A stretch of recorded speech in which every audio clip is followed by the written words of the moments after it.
lo predican por cuestiones personales, para lucirse, etc. Pero el día de hoy vamos a llegar al capítulo 4 y nos vamos a encontrar con una problemática. Capítulo 1 y vamos a leer versos del 1 al 5, luego de que hemos estado hablando de la gracia y que hemos estado hablando, ¿verdad?, de este gozo que Pablo nos habla. Capítulo 4, versos del 1 al 5. Y entonces vamos a leerlo. Capítulo 4, versos del 1 al 5. Acompáñame en tu Biblia, por favor.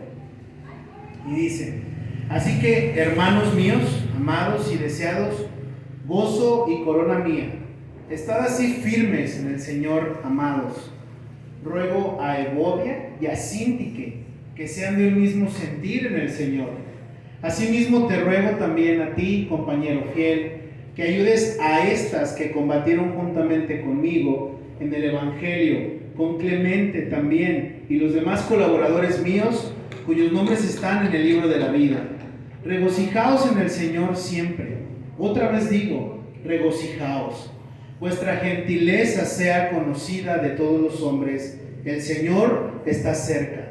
Oramos. Señor Dios, te doy gracias por lo que hoy vas a hablar, que es directo, Señor, para mí, de tu corazón para mí en primera persona. Y Señor, habla a tu iglesia y dispón los corazones que hoy están aquí, y que tu Espíritu Santo, Señor, pueda llenarnos de aún de lo que tenemos en nuestro corazón. Quítalo, Señor. Aún lo que estorba, sé que tú vas a perfeccionar tu obra hasta el día en que vengas por nosotros, y anhelamos que tú vengas por nosotros. Pero antes de que tú vengas por nosotros, queremos pedirte, Señor, que mientras estemos en esta tierra como peregrinos, nos ayudes. Ayúdanos, porque pues tenemos un gran reto, tenemos un peregrinaje, Señor, que no siempre es el mejor o el correcto. Pero habla tu palabra, nosotros estamos dispuestos a escucharte, Señor, con nuestros sentidos, pero también que nuestros sentidos espirituales puedan ser saciados y nuestro corazón lleno de ti. Aún lo que no es lleno de ti, Señor, quítalo y pon tu fundamento dentro de nosotros y ayúdanos. Guárdanos a todos los que estamos aquí, Señor, que tu palabra de gracia y de misericordia sea revelada a nosotros por el poder de tu Espíritu Santo. Ayúdanos en esta hora, exáltate y glorifícate, y quita toda palabra humana, Señor, que no haya palabra humana, sentimiento humano, Señor, que pudiera pervertir tu sana doctrina y tu buen evangelio.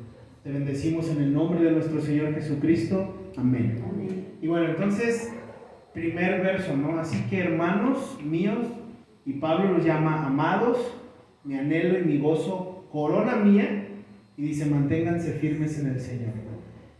Y quisiera hablarte a lo mejor un poco de la expectativa de un agricultor. Y ahorita vamos a ver qué tiene que ver con este mensaje, ¿no?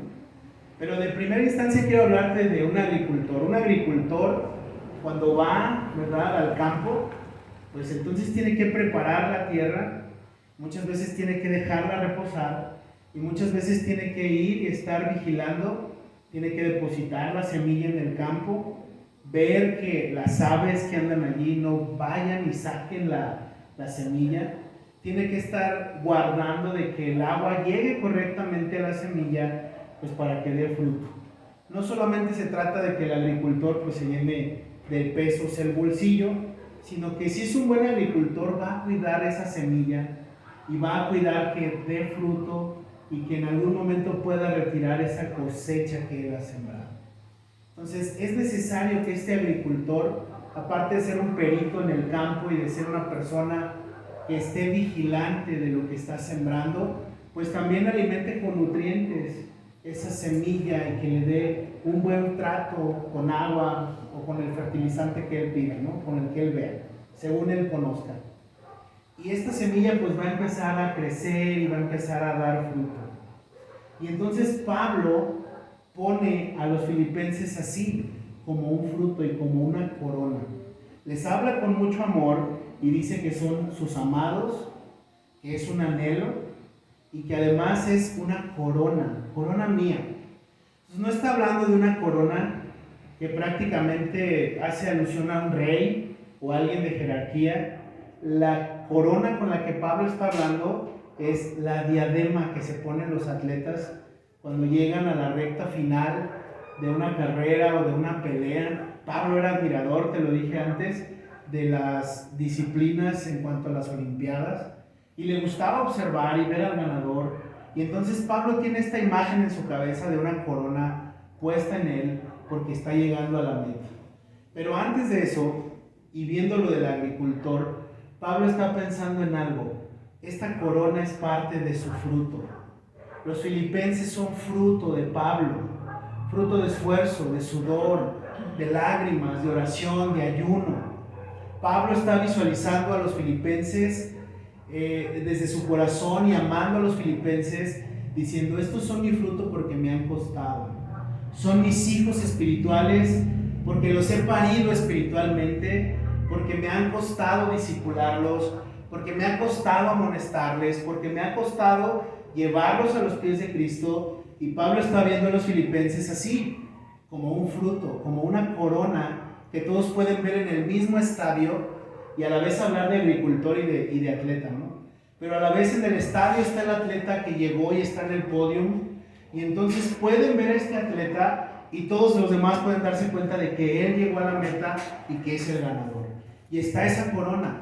Y precisamente Pablo los visualiza de esta manera: son mi anhelo, son mis amados, pero también son mi corona, porque ustedes representan ese esfuerzo en el Evangelio que he trabajado, que he llorado. Anteriormente hemos citado de Pablo, como no solamente tiene privilegios de un apóstol, sino tiene las marcas de Cristo en su vida. Es un náufrago, es una persona que ha sido apedreada, es una persona que ha sido asaltada, que ha estado expuesto a peligros, y es una persona que ha estado padeciendo el Evangelio. Y entonces ahora este es el fruto que Pablo ha estado sembrando en los filipenses. Es su corona, es una insignia que le representa al apóstol, el decir: este es mi esfuerzo. Y entonces, analizando esta parte del atleta y esta parte del fruto, ahora Pablo no se está jactando, ¿verdad?, de ser un erudito, de ser un teólogo. Y esa es una realidad que tiene que ver en nuestra vida. Dios no nos está llamando a que tengamos frutos en cuanto a una manera intelectual de pensar en el Evangelio. Dios no nos ha llamado a ser eruditos. Dios no nos ha llamado a adornarnos con el Evangelio. Dios nos está llamando para que nos conozcan las demás personas por el fruto que damos. Y esa sería una buena pregunta hoy. ¿Cuál es el fruto que estamos dando? ¿Qué estamos sembrando como cristianos, como hijos de Dios? Y para poder tener la idea más clara de este fruto y de este agricultor, o de lo que Pablo está haciendo, vamos a Mateo, capítulo 7, versos 15 al 20. Mateo 7. Mateo 7, versos del 15 al 20. Mira lo que dice. Está hablando del fruto que nos da a conocer y nos dice quiénes somos por el fruto. Y entonces Mateo 7 del 15 al 20 nos dice: guardaos de los falsos profetas que vienen a vosotros con vestidos de ovejas, pero por dentro son lobos rapaces. Por sus frutos los conoceréis. ¿Acaso se recogen uvas de los espinos o higos de los abrojos? Así todo buen árbol da buenos frutos, pero el árbol malo da frutos malos.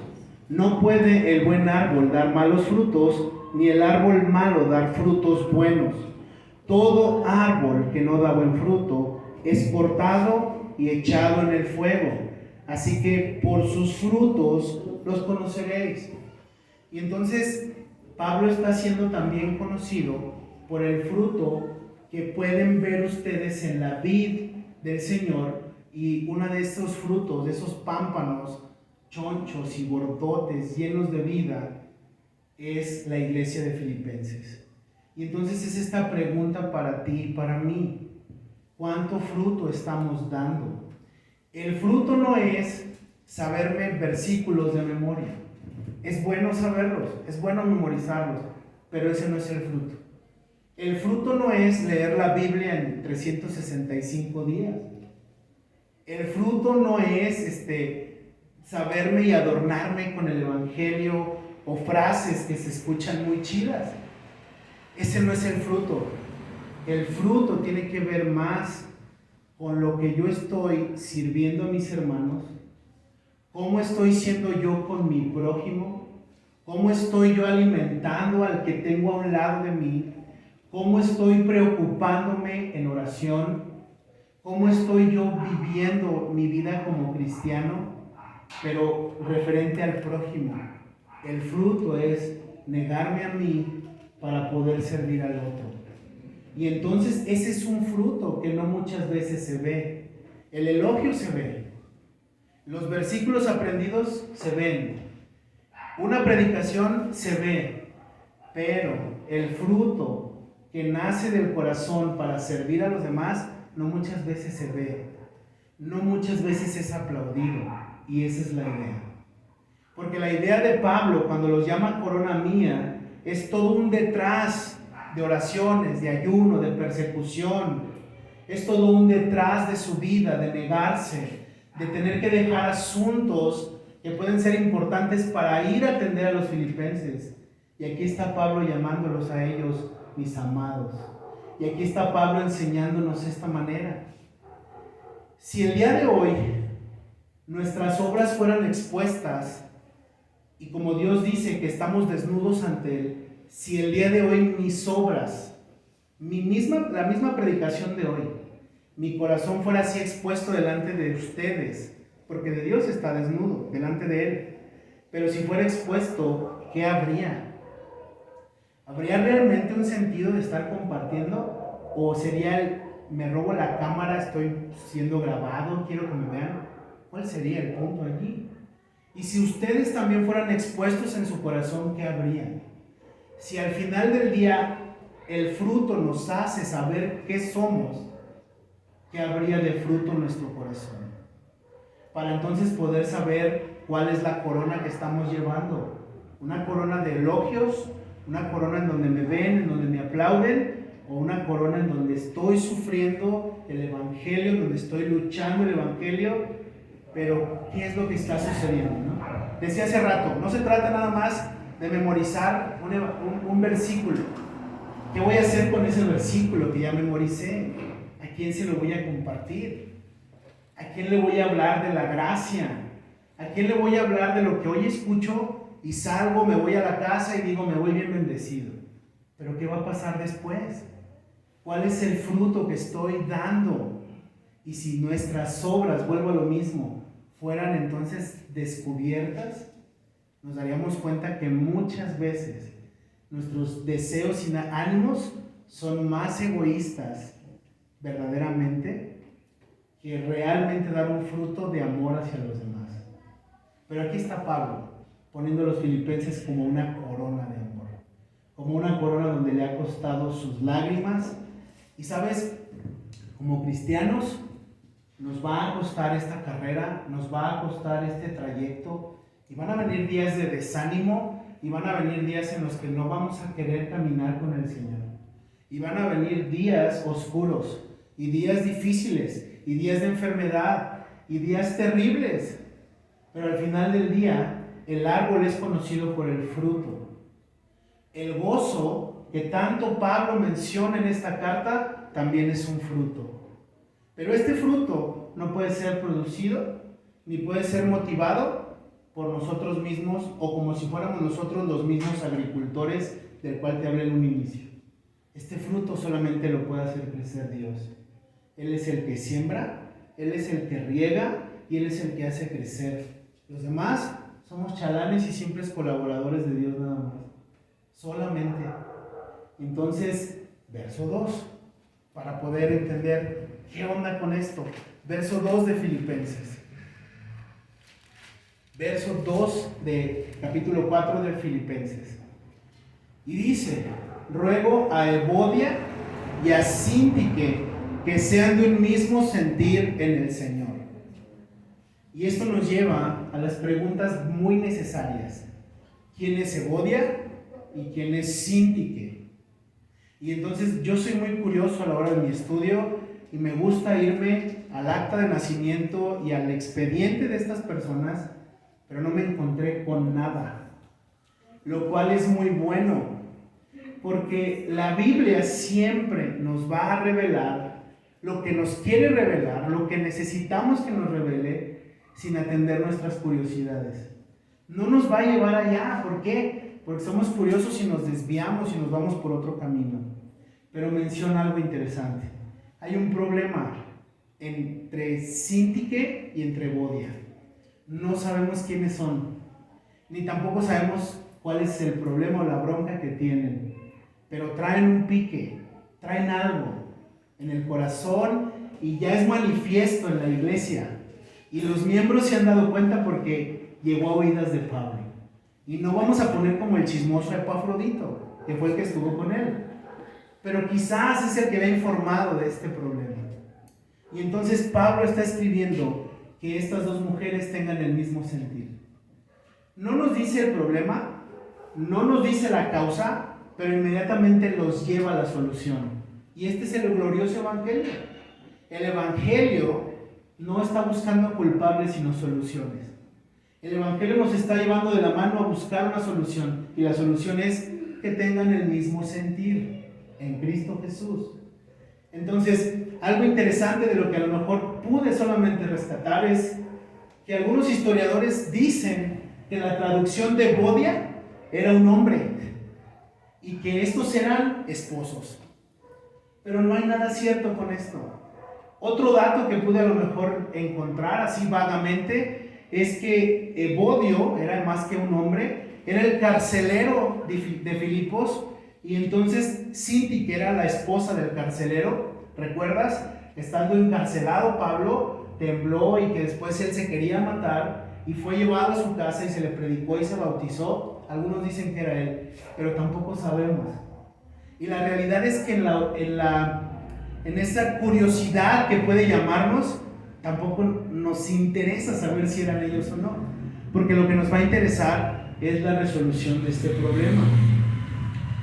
Pueden ser ellos, pueden ser al final dos mujeres, pero atendiendo a lo que tenemos hoy en la escritura, son dos mujeres que tienen un problema. Y estas mujeres, te lo vuelvo a decir, no sabemos cuál fue la causa, no sabemos quién tuvo la culpa. ¿Por qué? ¿Por qué sería bueno que Pablo omite por qué se pelearon o por qué discutieron? Porque imagínate que tuviéramos acceso a esa información, que es de Dios totalmente y de Pablo en ese momento. Si tú y yo tuviéramos en este momento los datos de por qué Evodia y Síntique se pelearon, entonces aquí habría la mitad y de este lado le echábamos porras a Síntique y de este otro lado yo soy team Evodia. Y entonces, no, es que Evodia es la culpable, no, es que Síntique tuvo la culpa, y empezaríamos a causar un sesgo y una división terrible. Por eso es que Dios no nos permite y no nos revela cuál es la causa, pero de que traen un problema, traen un problema. Y entonces nos lleva a la solución, y la solución es que pensemos y sintamos de la misma manera. Ahora, para poder ver la solución y para poder ver el detrás de todo esto de las divisiones y los bandos dentro de la misma iglesia y el cómo solucionarlo, te pido que me acompañes a primera carta de los Corintios, capítulo 1, versos 10 al 13. Capítulo 1 de Corintios 1, del 10 al 13. Y mira lo que dice. 1 de Corintios del 10, 1 del 10 al 13. Dice: os ruego pues, hermanos, por el nombre de nuestro Señor Jesucristo, que habléis todos una misma cosa, y que no haya entre nosotros divisiones, sino que estéis perfectamente unidos en una misma mente y en un mismo parecer. Porque he sido informado acerca de vosotros, hermanos míos, por los de Cloé, que hay entre vosotros contiendas. Quiero decir que cada uno de vosotros dice: yo soy de Pablo, y yo soy de Apolos, y yo de Cefas, y yo de Cristo. ¿Acaso está dividido Cristo? ¿Fue crucificado Pablo por vosotros, o fuisteis bautizados en el nombre de Pablo? Y eso es lo que quiere evitar la palabra con nosotros. Parece ser que hay otra muy comunicativa, que es Cloé, pero en Corintios, y que le está diciendo que hay problemas. Y Pablo atiende de la misma naturaleza y dice, no entienden que el cuerpo está unido por Cristo y no puede haber divisiones en el cuerpo. Ahora dice, hablen y piensen una misma cosa. ¿Cuál es esa misma cosa que los cristianos debemos pensar y sentir? Pues que somos redimidos por Cristo. No tiene nada que ver un tercero o otra persona. No hemos sido rescatados, dice aquí, por Apolo. No hemos sido rescatados por Pablo ni por Cefas, que es Pedro. No hemos sido rescatados por ninguno de ellos. Y ninguno en la iglesia el día de hoy nos ha dado salvación más que Cristo. Entonces, no estamos viendo cuál sería el problema. El problema de tener los datos de esta división sería que habría bandos. Y cuando hay bandos, hay que acabar con ellos para todos permanecer en coinonía y en unidad. ¿Cómo puedo acabar con los bandos? ¿Cómo puedo hacer unidad en el cuerpo? Bueno, primero tengo que entender que la unidad está en Cristo. No puedo estar buscando bandos, no puedo estar buscando quién me apapache. No puedo estar buscando el que yo no lo saludo porque no me saluda. Si no me saluda, yo tampoco lo saludo. Y si te vi, ni me acuerdo, ¿no? Necesitamos entonces buscar la unidad. Si no te saluda, saluda. Es muy difícil y hola, buenos días. ¿Será tan difícil eso? Es que me deja con la palabra en la boca. Pues ni modo. Al final del día tú fuiste y estás buscando unidad. Pero el punto es ese. Estamos lastimados y nos hemos lastimado. No sabemos, vuelvo a decir, cuál es el problema entre Evodia y Síntique. Pero esto podría pasar, ¿verdad?, en la iglesia. En la de nosotros no. En la de nosotros todo es perfección, todo es una chulada. Esto no pasa en nuestra iglesia. Pero no vamos a alimentar la curiosidad. Entonces, ni Evodia ni Síntique tienen la razón. Porque cuando un cuerpo está siendo dividido y cuando en un cuerpo se está debatiendo, nadie va a ganar. Cuando hay una disputa entre hermanos, nadie va a ganar. El único que va a ganar es el que quiere dividir. Pero entre hermanos debemos estar unidos. ¿Recuerdas los estudios pasados? Hablábamos de un sentir que tiene Cristo. El sentir de Cristo fue humillarse por todos nosotros, vernos la cara, saludarnos, decir aquí estoy, yo soy Cristo, yo te amo, yo morí por ti. Y muchas veces dijimos, no, pero al final del día Jesús se humilló por nosotros. Y ese es nuestro ejemplo. No debemos estar buscando culpables, debemos estar buscando unidad. No debemos estar buscando si me hizo gestos. No debemos estar buscando si le agrado o no le agrado. Porque al que le agradó tenernos en la iglesia, le costó su vida, le costó la sangre, le costó morir en la cruz, le costó ser avergonzado para que hoy estuviéramos en la iglesia y de repente nos estemos pelando los tomates. Y entonces sacando así el diente y yo los traigo más filosos. Y entonces eso pasa en las iglesias, no en la de nosotros, ¿verdad? Pero pasa en las iglesias. Y esto es pan de cada día en los cristianos. Cuando debemos demostrar entonces a Cristo de esta manera. Pero dice Pablo, hay una solución. Evodia, Síntique, ¿saben qué? No vayan a los tribunales de los hombres, ¿no? Esto lo vamos a arreglar como buenos cristianos. ¿Cómo lo arreglan los cristianos? Tengan el mismo sentir. Y tal vez podría decir Síntique, no, pero Pablo, ¿por qué? Si a mí me dijo, tú no sabes cómo me ofendió. Y tal vez Evodia pueda decir, ni es cierto, eres bien exagerada. Pero Pablo no está atendiendo las quejas de estas mujeres, sino que les dice, ¿saben qué? Piensen y sientan lo mismo. Tengan ese mismo sentir. ¿Cuál es ese mismo sentir? ¿Cuál es el ejemplo de lo que tenemos que sentir? Filipenses 2, del 3 al 8. Ahí en Filipenses, capítulo 2, versos del 3 al 8. Este es el sentir que yo debo de tener como cristiano cuando tengo un problema con alguien, cuando alguien me hizo caras, cuando me enojé con alguien. Somos una familia en Cristo. Como familia nos peleamos, nos enojamos. En la mañana cuando estaba terminando el estudio, me decía a mí Dios, tú siempre quisiste hermanos, porque eras hijo único. Y ahora que los tienes, no quieres vivir con tus hermanos y te quieres andar desgreñando y quieres andarte peleando, entonces ¿quién te entiende? Y te di muchos hermanos y son de sangre, por mi sangre. Entonces, ¿por qué te andas peleando? Y aquí está el sentir que debemos de tener todos, del 3 al 8. Y dice, nada hagáis por contienda o por vanagloria, antes bien con humildad, estimando cada uno a los demás como superiores a él mismo.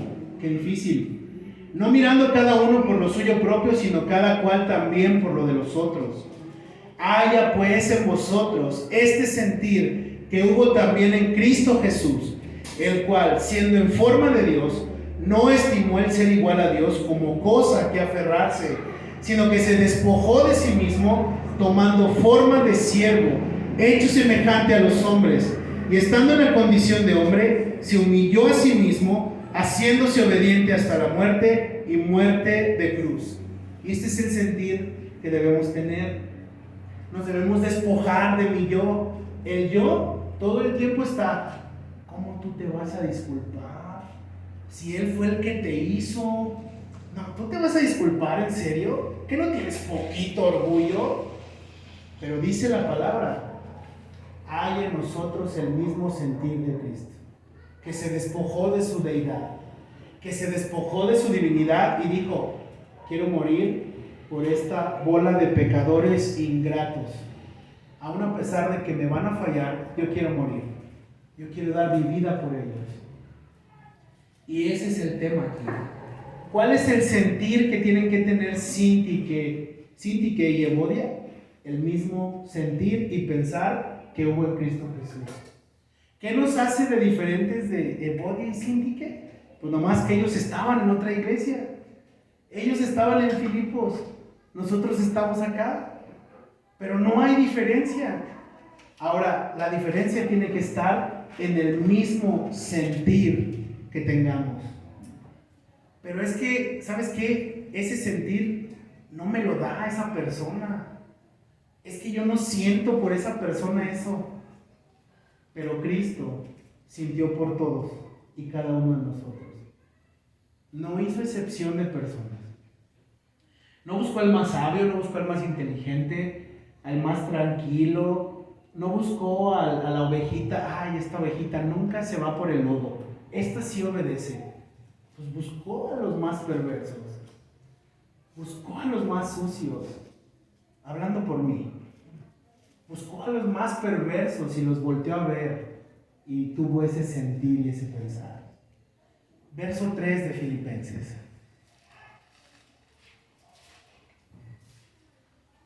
Asimismo, te ruego también a ti, compañero fiel, que ayudes a estas que combatieron juntamente conmigo en el Evangelio, con Clemente también y los demás colaboradores míos, cuyos nombres están en el libro de la vida. Y entonces surge otra pregunta de curiosidad. ¿Quién es este compañero fiel? ¿A quién se refiere Pablo? Habla de un Clemente, pero no está hablando que él sea al que le delega esta situación. Dice, compañero fiel, te encargo, a Evodia y a Sintique. Por favor, arréglalas. Por favor, llévalas a ese mismo pensar y sentir que tuvo nuestro Señor. ¿Quién pudiéramos pensar? No lo sé. A Timoteo lo llamó siempre compañero fiel, mi hijo, el soldado, compañero de milicia, pero no dice su nombre. Podríamos decir que fue Epafrodito, que está en la cárcel con él y que está llevando la carta allá a Filipos, pero tampoco dice como tal el nombre de él. Sin embargo, este compañero fiel tiene una chamba, y esa chamba es que se pongan de acuerdo estas dos personas. Te pido, dice, te ruego, que no desatiendas este asunto. Te pido por favor que veas primero que estas dos personas se perdonen y puedan volver a caminar juntos en esta milicia, en este camino cristiano. ¿Quién es este compañero fiel? No lo sé, pero hay algo interesante. Le dice a este compañero fiel que les recuerde a estas mujeres que han perdido de vista un objetivo. Les dice, estas mujeres se están olvidando de que su nombre está escrito en el libro de la vida, que su nombre está ya apartado en el Señor para tener una vida nueva después de esta vida. Y ellas se andan peleando por si una quiere poner tulipanes o la otra quiere poner flores, rosas en la iglesia. Y se están peleando porque una quiere una Biblia negra y la otra quiere una Biblia rosa. Y se están peleando porque una trae falda y la otra le dice que no debe traer aretes. Y entre nosotros los hombres también hay, ¿no? Nos estamos peleando porque es que tú no predicas chido, es que tú me duermes, es que el otro predica más bonito, y están perdiendo de vista lo importante. Lo importante ni siquiera es, ¿verdad?, el problema. Lo importante es que están dejando de ver que su nombre de ellas está escrito en el libro de la vida. ¿Por qué? Porque se andan peleando. Y Pablo le dice al compañero fiel, necesito que les recuerdes que ellas están apartadas para el Señor, porque se les ha olvidado, porque han divagado tanto en su cerebro y le han dado vuelta aquí y allá, y me dijo, y mira, me hizo jeta, y me dijo esto, y me hizo aquello, y sabes, es que no me saludó, no me dijo los buenos días como yo esperaba que me los dijera. Y empezamos con eso, y es como si Pablo dijera, oye, ¿sí te acuerdas que Cristo murió por ti? Y que tu nombre, después de ser perverso, pecador, y después de haber estado siendo un tizón rescatado del fuego, ahora estás apartado para Dios. Pero mira, Pablo me hizo, no, a ver, espérame, ¿no te has dado cuenta de eso? Dios te rescató de tu vana manera de vivir. Dios te rescató de ese fuego y de ese castigo del agua eterno. Y entonces peleando por trivialidades, y peleando por una comida, y peleando por la alabanza, y peleando por muchas cosas. Y sabes, esto es para mí. En primera persona. Estaba en el estudio y chillando, y entonces tenía que estar secando las lágrimas, porque es duro esto, pero pasa y sucede con nosotros. Conmigo pasa en mi corazón esto, como Evodia, como Sintique, que estoy más preocupado por otras cosas y estoy más enfocado en gente que en la salvación que Él nos ha dado. ¿No les está diciendo Pablo lo siguiente? ¿Saben qué? Piensen en la salvación, piensen en reconciliarse. Cristo no murió para andarnos jalando el chongo ni las trenzas. Cristo no murió para cumplir caprichos. Cristo no murió para que tú y yo estemos lo más cómodos posibles en la iglesia. Cristo murió para que tú y yo podamos reconciliar a otros por medio de Él mismo con Dios Padre. Pero ¿cómo puedo yo reconciliar a otros si estoy enemistado, si estoy enojado, si entonces me peleo con mi mujer cada rato? Ya lo vieron en los campamentos. Si entonces, ¿cómo puedo entonces yo llevarle a alguien más el mensaje de reconciliación si estoy enojado con un hermano de la iglesia?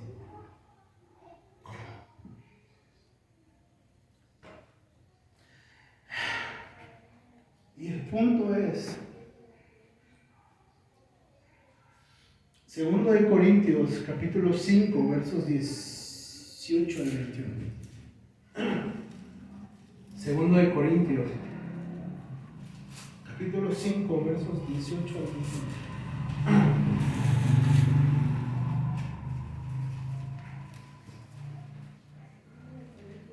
Segunda de Corintios, capítulo 5, versos del 18 al 21.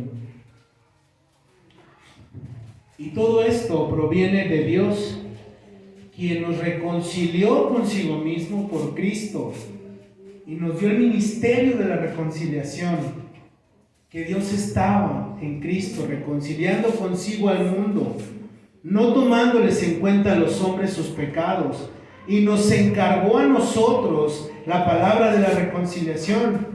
Así que somos embajadores en nombre de Cristo, como si Dios rogase por medio de nosotros. Os rogamos en nombre de Cristo, reconciliaos con Dios.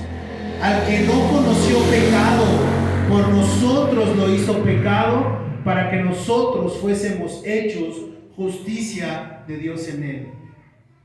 Y esta es nuestra chamba. Es que yo no tengo un ministerio. Este es nuestro ministerio. Reconciliar a los demás con Dios. ¿Cómo puedo hablarles a los demás del perdón si tengo tanto coraje en mi corazón? ¿Cómo puedo hablar de amor si tengo tanto veneno en mi boca?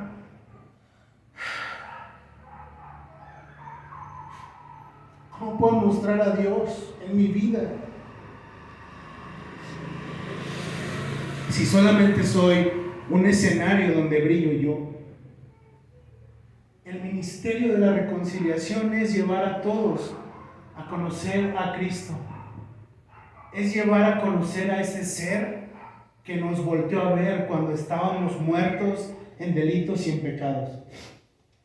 Nuestra chamba no es andarnos peleando por el color de las sillas en la iglesia.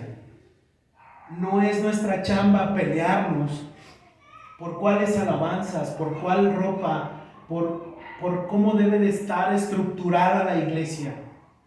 Nuestra chamba es llevar a la gente a reconciliarse con Dios.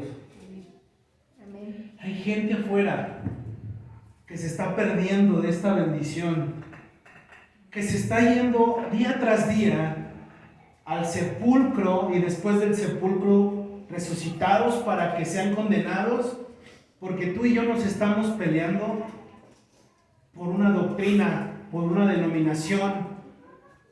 Y necesita la gente el amor de Dios más que de nuestros pensamientos. La gente no necesita de cristianos apáticos ni de cristianos que piensan ser eruditos. La gente no necesita, allá afuera, la gente no necesita cristianos perfectos o perfeccionistas. La gente necesita a Cristo. Tú y yo no le podemos dar salvación a ningún ser humano allá afuera. Y pensamos y nos atribuimos eso como si nosotros pudiéramos dar vida a otro ser humano. Y estamos sin reconciliar al ser humano con Dios. Porque en nuestro corazón hay coraje, porque me hizo, porque mejor ya me voy, porque mejor no sigo, porque yo ya no quiero seguir en esta iglesia y mejor me voy a donde yo haga mi voluntad, que es buena, agradable y perfecta. ¿No? Pensamos eso a veces, que mi voluntad es esa, buena, agradable y perfecta, y no es cierto. Esa es la voluntad de Dios, no la mía. Fuimos reconciliados por Cristo. Debemos reconciliarnos con aquellos a los que hemos ofendido. Debemos de reconciliarnos con aquellos con los cuales son difíciles de llevar. Yo soy difícil de tratar. Yo soy difícil de soportar. Y debo de estar bien con mi hermana y mi hermano en Cristo. No puedo permitir que yo divida el cuerpo de Cristo. No puedo permitir eso en mi vida. Como cristianos no lo debemos permitir. Vivimos días oscuros, vivimos días malos. La gente necesita ver a Dios. La gente necesita ver noticias en donde la iglesia esté unida. No donde se diga otra iglesia se dividió. Porque los líderes, porque los pastores, porque estaban aferrados, porque querían dinero, porque esto, por aquello. La gente quieren ver a Dios, quieren ver a Jesús. No nos quieren ver a nosotros. No nos quieren ver a nosotros en nuestros talentos y nuestros superdones como super cristianos que nos creemos ser. Necesitamos la reconciliación. Verso 4.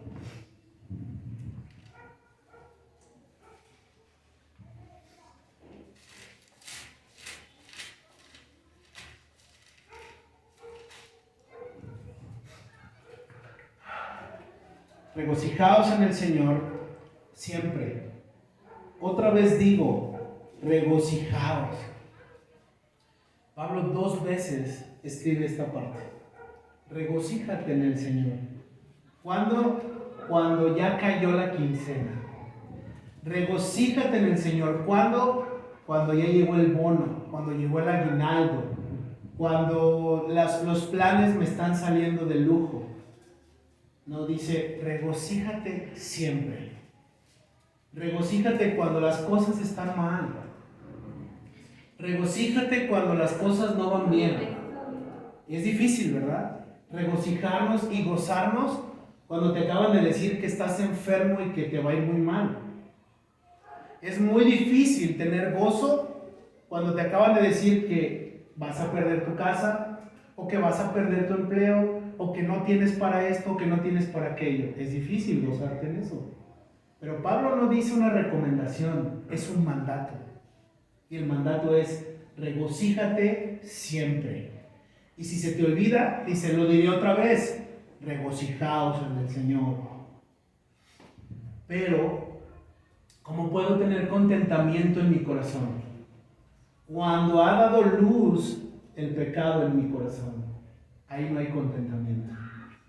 Cuando he probado la hiel de ese pecado, lo amargo de ese pecado, y cuando una raíz amarga se ha atrapado en mi corazón, entonces dejo de ver la gracia, y dejo de ver a los demás con gracia, y dejo de tener contentamiento. Y entonces ando, como lo dice el profeta Isaías, como oso gruñendo todo el día. Y gruño porque otra vez frijoles, otra vez fideo, quiero carne. Yo lo digo por mí.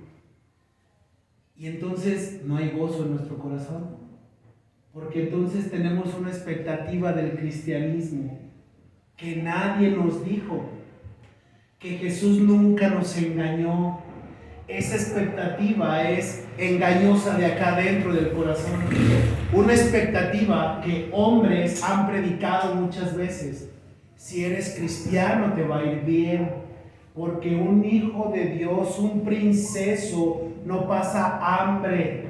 ¿Según quién? ¿Según los engordados en un púlpito? Sin ofenderme. Pero ¿según quién? No, un cristiano no debe sufrir. Pablo dice, regocíjate siempre. El gozo no está en lo que tienes o en lo que no tienes. El gozo no está en lo que se te fue. El gozo no está ni depende de lo que lograste un día o lo que no has logrado. El gozo está en el Señor. Pero el punto es que muchas veces estamos constantemente siendo engañados por nuestro corazón. Y nuestro corazón genera pecado y genera amargura. Santiago 1, del 15 al 17. Santiago 1, del 15 al 17. Este es el problema del cual hablamos de cuando no estamos contentos, de que no podemos tener un gozo. ¿Por qué? Porque nuestro corazón está engañado. Santiago 1, versos 15 al 17, mira lo que dice. Entonces la concupiscencia, después de que ha concebido, da a luz el pecado. Y el pecado, siendo consumado, da a luz a la muerte. Amados hermanos míos, no erréis. Toda buena dádiva y todo don perfecto desciende de lo alto, del Padre de las luces, en el cual no hay mudanza ni sombra de variación. Pero tú y yo sí, variamos constantemente. Somos inconstantes, fluctuantes. Se me acabó el dinero, me enojo. No me han pagado, me enojo. No hay carnita, me enojo. No tengo los tenis que quería, me enojo. Es que yo quería el ascenso, me enojo. Y somos variables, así, inconstantes. No estamos contentos con lo que tenemos porque todo el tiempo el pecado que está ahí dando a luz, generando muerte en nosotros, no pone la mirada en lo que tenemos que ver, que es el gozo en el Señor. ¿Cuál es ese gozo que tengo que tener? Habacuc 3, del 17 al 19. Ve a Habacuc, por favor. Habacuc 3, del 17 al 19. Este es un versículo que me ha gustado mucho desde que hemos estado viendo Filipenses y que Dios quiere recordárnoslo otra vez. Dios quiere que tú y yo tengamos esto en nuestra cabeza y en nuestro corazón para poder entender cuál es el verdadero gozo. Este es el gozo. Aunque la higuera no florezca, ni en las vides haya frutos, y aunque falte el producto del olivo, y los labrados no den mantenimiento, y las ovejas sean quitadas de la majada, y no haya vacas en los corrales, con todo, yo me alegraré en Jehová, y me gozaré en el Dios de mi salvación. ¿En dónde nos debemos de gozar? En mi esposa, en mis hijos, en lo que tengo de bienes materiales. No, mi gozo está en el Señor. Mi gozo está en el Dios que me salvó cuando más muerto estaba. Ese es mi gozo. El gozo no me lo da el dinero, me lo da un ratito y después cuando ya no hay, pues vuelvo a estar igual. Pero Dios no se mueve. Dios no tiene sombra de variación. Dios es el mismo ayer, hoy y siempre. Y ese Dios quiere estar en nuestras vidas. Ese Dios quiere llevarnos de su mano. Pero todavía nos falta creer. Nos falta fe. Tú y yo, te lo dije hace un rato, no podemos perder este gozo. ¿Por qué? Porque los cristianos no. ¿Por qué los cristianos no podemos perder el gozo? Porque nunca vamos a poder perder a Jesús. Podemos renunciar a Él, es diferente. Podemos decir, Jesús, hasta aquí me ayudaste, ya no quiero nada contigo. Pero aún así, como lo dijo Pedro, ¿a quién iremos, Jesús? Si solo tú tienes palabras de vida eterna. Entonces, sinceramente, este gozo no nos lo pueden quitar, porque no depende de nosotros. No es que el gozo esté en nuestra mano y venga un maldoso y nos lo tire como un plato de tacos sabrosos. Tiene que ver con un gozo que Dios ha puesto Él mismo en su mano, y porque Él habita en nosotros, tenemos ese gozo. Verso 5 de Filipenses.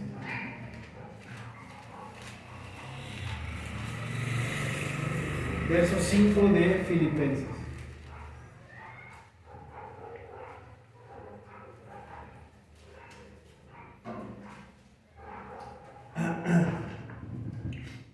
Vuestra gentileza sea conocida de todos los hombres, el Señor está cerca.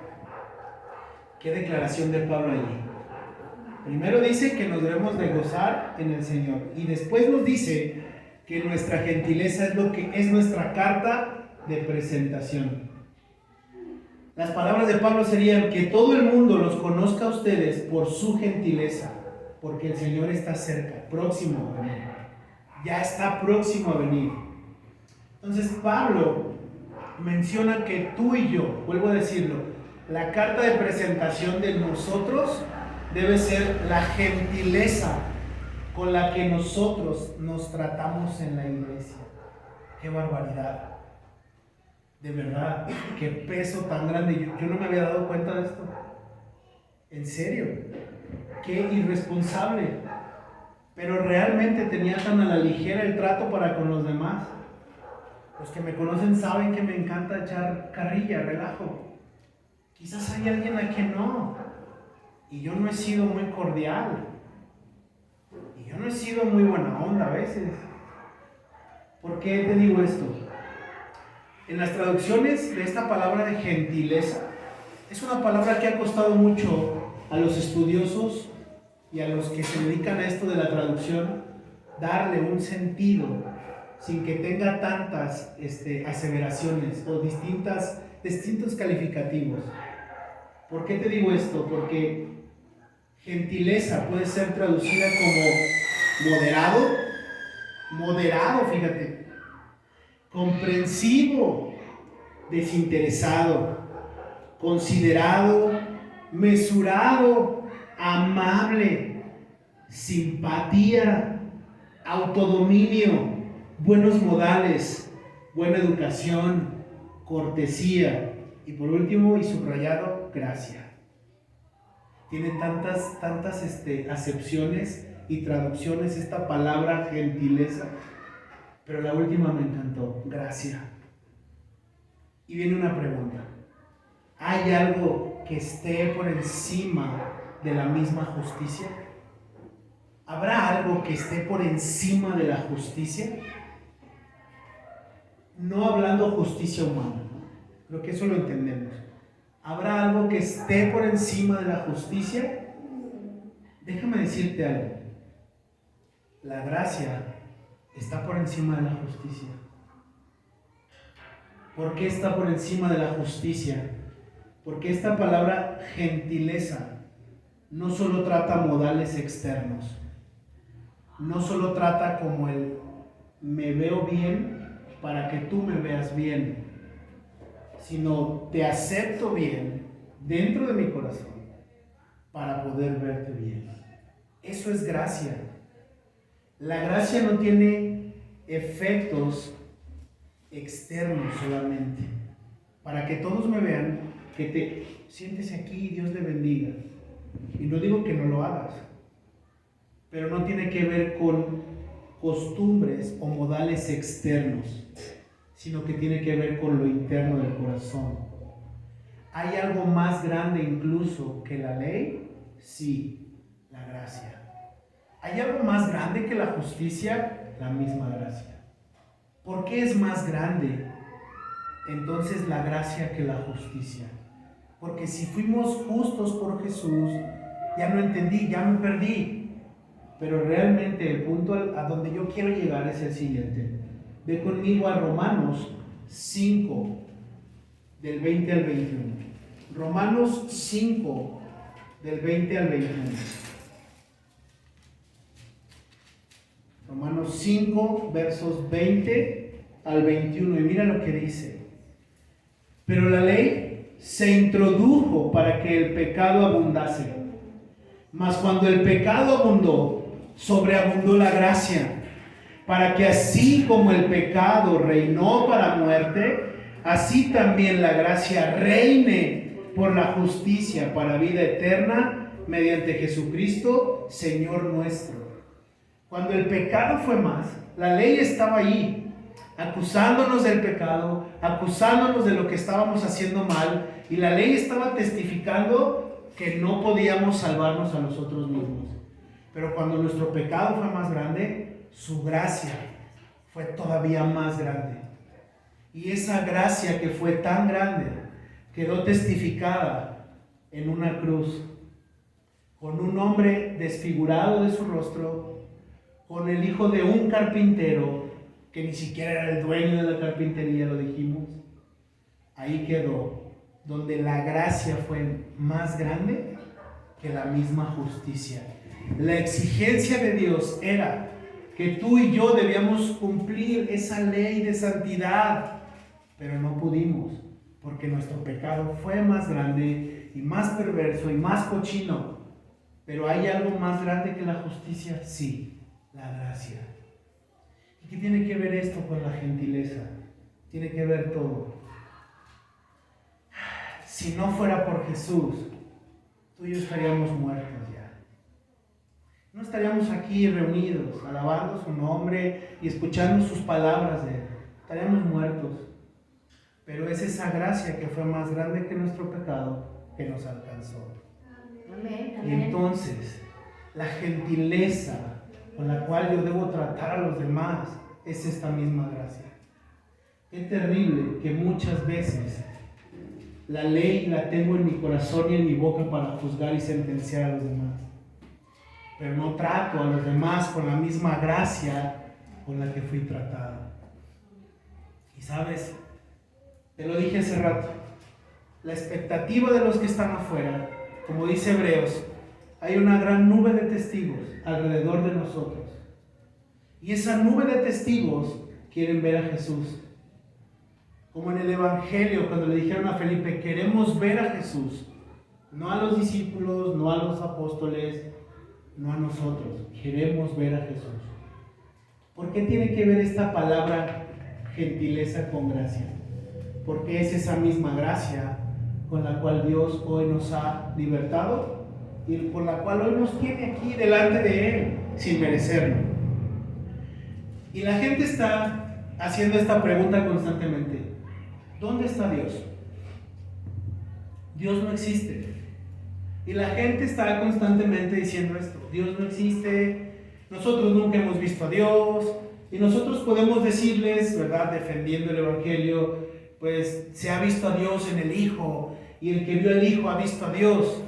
Pero esta es una pregunta para ti y para mí como iglesia. Esto sucedió hace más de 2000 años, ¿cierto? ¿Tú y yo hemos visto a Cristo? Yo no lo he visto. Físicamente lo hemos visto, yo no lo vi. No caminé con Él, no fui uno de sus discípulos, ni judío soy. Pero realmente la gente afuera está buscando ver a Dios. Está buscando ver a Jesús. Pero ¿sabes cuál es el problema? El problema es que el cuerpo donde habita la deidad de Dios hoy, que es el Espíritu Santo, y que es su iglesia, se está peleando y se está dividiendo. Por eso la gente no puede ver a Jesús. Por eso la gente se cuestiona tanto. Y tú y yo estamos ahí sacando los versículos. Pero mira, aquí dice en Romanos que Dios se manifiesta en la naturaleza y que Dios esto y que Dios aquello. Y estamos sacando versículos y peleando con la gente. Cuando la mejor predicación de nuestra vida, la mejor predicación de nosotros es nuestra vida. Cuando la gente afuera no está viendo a Jesús entre nosotros, porque siempre estamos peleando, porque estamos más divididos que unidos. Y la gente se pregunta esto, ¿dónde está Jesús? ¿Dónde está Dios? Está muy bonito tu cristianismo, está muy padre todo lo que me dices, pero la neta, los budistas se pelean menos que ustedes. Y sabes que hay otras religiones donde se respetan más. ¿Cuál es la diferencia entre ustedes? ¿Por qué no nos muestran a Dios? Y ese es un problema. La gente no puede ver a Dios en las iglesias porque nos estamos peleando, nos estamos debatiendo quién tiene la razón, porque estamos agarrando el púlpito como un lugar para arrojarle piedras a la gente y golpearlos en vez de hablarles de gracia. Porque los púlpitos se convierten en castillos de cobardes para exhibir pecados de personas y porque entonces hay esas divisiones, pero realmente no estamos enseñando a Cristo en nuestra vida. Ese es el problema. El cuerpo es el cuerpo de Cristo y dice la palabra que Él es la cabeza del cuerpo. ¿Acaso querrá esta cabeza caminar con este cuerpo? Que se divide, que le dice al dedo meñique, tú no importas, que le dice a la mano izquierda, tú no importas porque aquí puros derechos. Ese es el problema hoy en día. Voy a terminar con el siguiente versículo, pasaje. Vea primera carta de Juan. Primera de Juan, capítulo 4, versos del 7 al 9. Primera carta de Juan, capítulo 4, versos 7 al 9, perdón.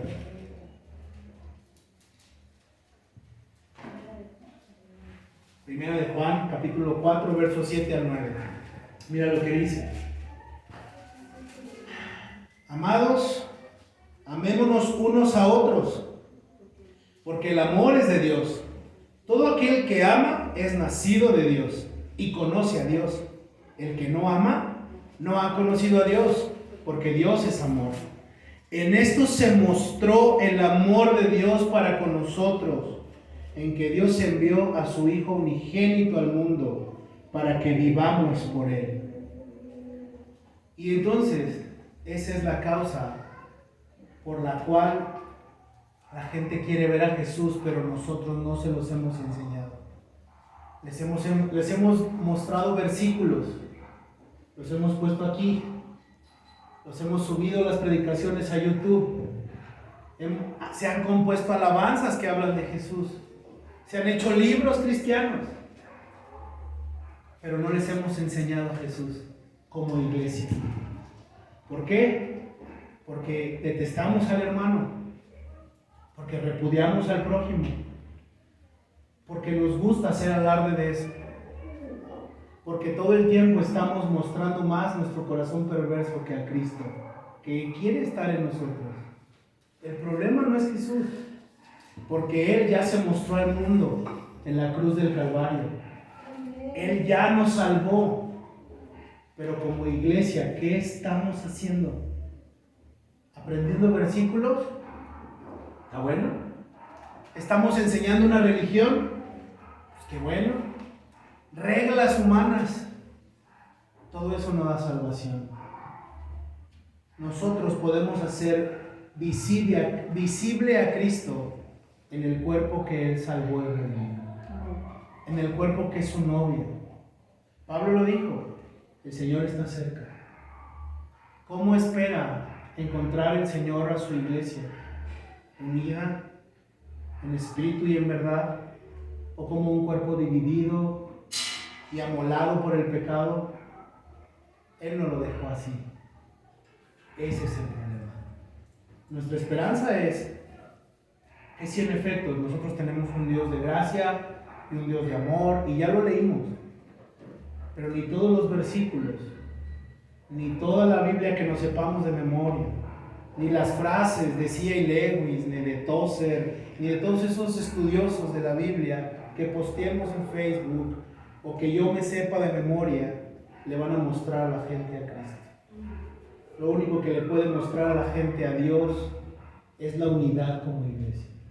Un cuerpo unido, porque Él fue unido al Padre y Cristo es unido al Espíritu Santo también. Y son unidad, un Dios, tres personas en uno solo. Esa es la unidad de la que Dios nos habla hoy. ¿Oramos? Señor Jesús, te doy gracias por tu palabra. Gracias porque, pues la verdad no es cómodo escuchar esto. Y para mí no es cómodo. Es muy incómodo, Señor, escucharte cuando hablas de esta manera. La verdad es que me di cuenta, Señor, de que yo estoy siendo así, pecador, de esa manera. Murmurando y hablando mal y juzgando en mi corazón. ¿Cómo puedo mostrar, Señor, la reconciliación a otros cuando estoy enemistado y estoy peleado y estoy siempre mal en mi corazón? Ayúdanos como iglesia, Señor, a estar unidos. Ayúdanos como iglesia a ser un solo cuerpo. Ayúdanos como iglesia, Señor, a pelear juntamente por el Evangelio y a no estar peleados ni divididos. Ayúdanos a ver con gentileza y a mostrar esta gracia a los demás. Ayúdanos porque te necesitamos. Tu iglesia, Señor, sigue tan necesitada como el primer día en que nos rescataste de ti, Señor. De todo tenemos necesidad en este mundo, pero siempre vamos a tener necesidad de ti. Hoy más que nunca tenemos necesidad de ti. Hoy más que nunca tu iglesia te necesita, te anhela, te extraña. Ven por nosotros, Jesús. Te necesitamos en el nombre de nuestro Señor Jesucristo.